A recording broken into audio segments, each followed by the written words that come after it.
Boa noite, meu nome é João Pedro Calil, sou professor de arte, sou formado em arquitetura e urbanismo pelo Centro Universitário das Faculdades de Ourinhos.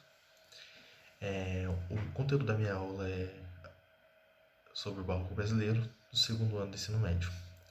Eu vou falar um pouco sobre o contexto e o surgimento do Barroco no Brasil e seus principais nomes, artistas e tudo mais.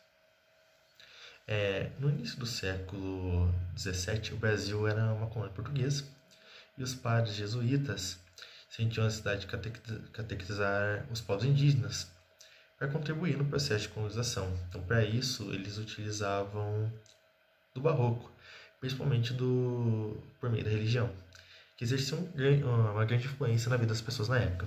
Por conta disso, a maior parte da herança barroca no Brasil está nas artes sacras, nas pinturas e nas estátuas dos conventos e igrejas. Um detalhe importante dessa época é que também era conhecido como século do ouro, referente à exploração do minério em Minas Gerais, que acabou se tornando um dos principais polos culturais e econômicos do país, pois lá havia muitas jazidas de ouro que eram encontradas. Isso contribuiu para o desenvolvimento cultural e da arte naquela região. Um pouco do contexto histórico do barroco na época é que foi uma reação ao classicismo entre os séculos XVI e XVII, que levou ao surgimento do barroco na Itália.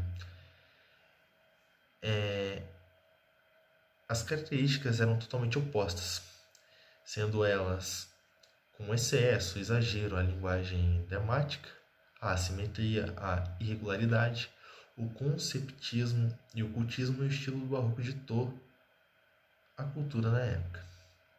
Naquele período pós-reforma protestante, a Igreja Católica da Contra-Reforma tentava se refazer e as monarquias absolutistas também buscavam se autoafirmar, ostentar poder e luxo.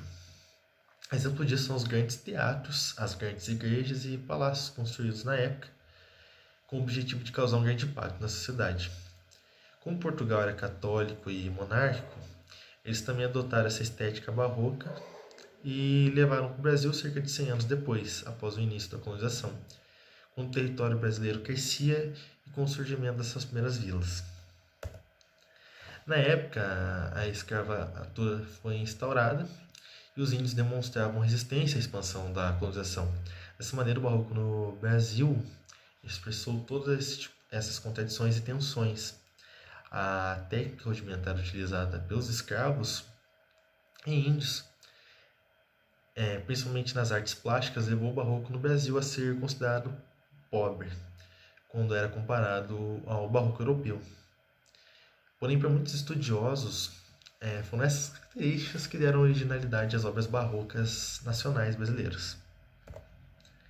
Muitas obras barrocas, principalmente da arquitetura, além de pinturas e esculturas, existem até hoje como legado do barroco no Brasil e são considerados inclusive patrimônio da humanidade. Os edifícios sacros são destaque da arquitetura barroca no Brasil e as primeiras construções foram levantadas nas cidades de Olinda e Salvador, ainda na metade do século XVI. Eles utilizavam técnicas bem rudimentares, como a técnica do pau a pique, que era nada mais nada menos que o entrelaçamento de madeiras fixas no solo, com vigas horizontais e geralmente de bambu. Em seguida, eles passaram a ser erguidos em alvenaria, adobe e taipas. As igrejas possuíam frontões retangulares e sobre bases retangulares. Grande parte desses edifícios foram destruídos no período da invasão holandesa.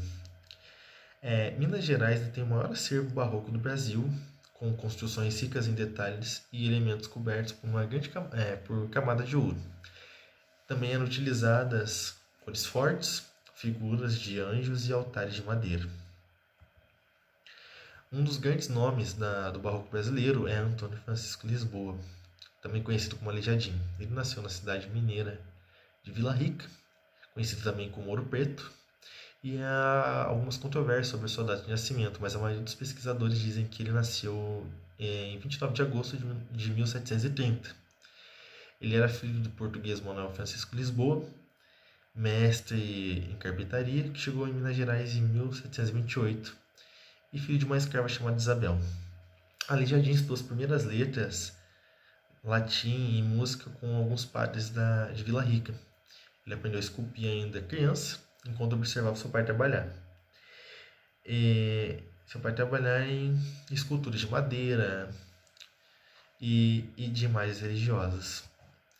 A maior parte das obras de Aleijadinho tem como tema central a religiosidade e as imagens sacras que produziu, que se caracterizavam pelas cores, a leveza, a simplicidade e o dinamismo. Ele utilizava também de características do rococó, estilo clássico e gótico. Ele usava como material principal de suas obras a pedra, sabão e a madeira. Grande parte das suas obras se encontram em cidades mineiras, de Ouro Preto, Tiradentes, São Miguel del Rei, Mariana, Sabará e Congonhas do Campo. Também outro grande nome do barroco brasileiro é o pintor Manuel Costa Taide. Ele foi um pintor brasileiro da época colonial e foi um dos mais importantes artistas do barroco mineiro. Ele nasceu em 1762,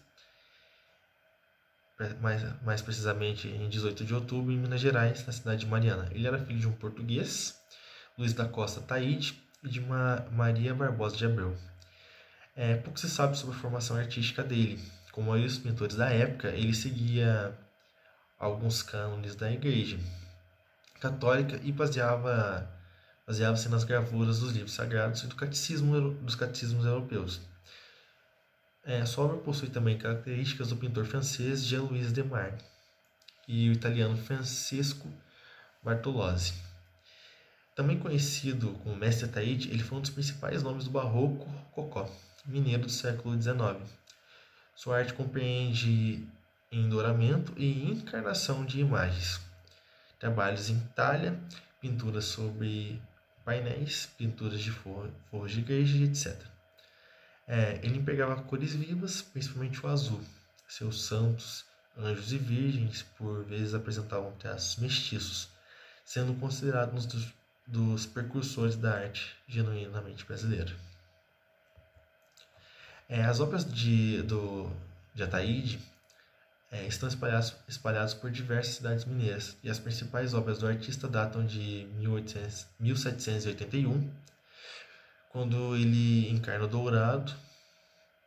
e doura diversas estátuas de Cristo, do mestre Aleijadinho, de quem foi um grande colaborador, para o Santuário de Bom Jesus de Matozinhos, em Congonhas do Campo.